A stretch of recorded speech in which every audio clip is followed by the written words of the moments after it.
Welcome back to our channel online school. आज आपण मराठी सुगम भारती इयत्ता 7वी या पुस्तकातून पाठ क्रमांक 7 ताईस पत्र या पाठाचे स्वाध्याय अभ्यासणार आहोत. जर आपल्याला आमचा व्हिडिओ आवडला तर याला लाईक, शेअर आणि सबस्क्राईब अवश्य करा आणि बेल आयकॉनला सुद्धा प्रेस करा जेणेकरून पुढच्या व्हिडिओची नोटिफिकेशन्स आपल्याला मिळेल. तर चला सुरू करूया. पाठ क्रमांक 7 ताईस पत्र स्वाध्यायाचे प्रश्नोत्तर. प्रश्न पहिला आहे, खालील प्रश्नांची 1-2 वाक्यात उत्तरे लिहा. त्याचा अ आहे, मयूरने पत्रात ताईला सिंहगडाची कोणती वैशिष्ट्ये सांगितली आहेत? तर याचं उत्तर आहे, सिंहगडाची भव्यता, तिथली शांतता व निसर्ग सौंदर्य वाखाणण्यासारखे आहे. या गडाशी निगडीत असलेली तानाजी मालुसरे यांची शौर्यकथा ही सगळी ठिकाणे पाहताना भारावून जायला होते. अशी सिंहगडाची वैशिष्ट्ये मयूरने ताईला पत्रातून सांगितली आहेत. आता त्याचंच आ आहे, मयूरने नवीन वर्षाचा कोणता संकल्प केला आहे? याचं उत्तर आहे, आपला सगळा इतिहास वाचायचा आणि समजून घ्यायचा असा मयूरने नवीन वर्षाचा संकल्प केला आहे. आता प्रश्न क्रमांक 2 आहे, तुम्ही या वर्षात कोणता संकल्प केला आहे? तो संकल्प करण्यामागील कारणे लिहा. आता हा मुक्तोत्तरी प्रश्न आहे. याच्यामध्ये स्वतःबद्दल माहिती लिहावी लागणार आहे, परंतु मी एक नमुना उत्तर म्हणून इथं हा उत्तर दिलेला आहे. तुम्ही तुमच्याबद्दल इथं माहिती लिहिली तरी चालेल. तर याचं उत्तर आहे, यावर्षी मी इंग्रजी डिक्शनरीतील दररोज प्रत्येकी 10 इंग्रजी शब्द स्पेलिंग सकट तोंडपाठ करणे हा संकल्प केला आहे आणि याची कारणे आहे. पहिला आहे, चांगले इंग्रजी बोलणे व लिहिणे. दुसरा, इंग्रजी शब्द भांडार वाढविणे आणि तिसरं कारण आहे, इंग्रजी भाषेवर प्रभुत्व मिळविणे. आता पुढचा आहे, विचार करा, सांगा. माहिती घेण्यासाठी किंवा देण्यासाठी अनेक साधने वापरली जातात. माहितीची देवाणघेवाण करण्याची, संवादाची काही साधने खाली दिली आहेत. त्यातील काही साधने एकतर्फी व काही साधने दुतर्फी माहितीची देवाणघेवाण करतात. त्यांची माहिती मिळवा. एकतर्फी माहितीची देवाणघेवाण करणाऱ्या साधनांपुढे अशी एकतर्फी खूण करा आणि दुतर्फी माहितीची देवाणघेवाण करणाऱ्या साधनांपुढे दुतर्फी अशी खूण करा. तर याचं उदाहरण इथं दिलेलं आहे. चिठ्ठी ही एकतर्फी असते आणि फोन हे दुतर्फी असतो, कारण दोन्हीकडून बोलणं होतो. तर याचा पहिला जे आहे ते आहे फॅक्स आणि त्याच्यापुढे आपल्याला दुतर्फी खूण करायची आहे. पुढचा आहे पत्र. पत्रासमोर पण आपल्याला दुतर्फी खूण करता येईल. आणि तिसरा आहे ईमेल. ईमेल समोर पण दुतर्फी खूण करायची आहे आणि मोबाईल समोर पण दुतर्फी खूण करायची आहे. आंतरजाल समोर एकतर्फी खूण करायची आहे आणि रेडिओ समोर पण एकतर्फी खूण करायची आहे. तर पुढचा आहे 7 नंबरचा वर्तमानपत्र. वर्तमानपत्राच्या समोर आपल्याला एकतर्फी खूण लावायची आहे.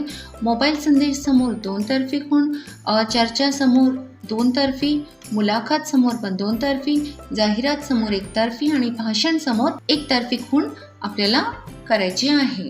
तर या पद्धतीने हा प्रश्न सोडवायचा आहे. पुढचा आहे माहिती मिळवूया. आंतरजालावरून महाराष्ट्रातील थंड हवेची ठिकाणे, ऐतिहासिक ठिकाणे, प्रेक्षणीय ठिकाणे याविषयीची माहिती मिळवा. आंतरजाल म्हणजे इंटरनेट ज्याला आपण म्हणतो. इंटरनेटद्वारे आपल्याला हे जे ठिकाण दिलेले आहे तर थंड हवेची, ऐतिहासिक, प्रेक्षणीय वगैरे माहिती तुम्हाला मिळवावी लागणार आहे. हा प्रश्न तुम्हाला स्वतःला करायचा आहे, कारण हे आपल्याला प्रकल्पसारखा प्रश्न आहे.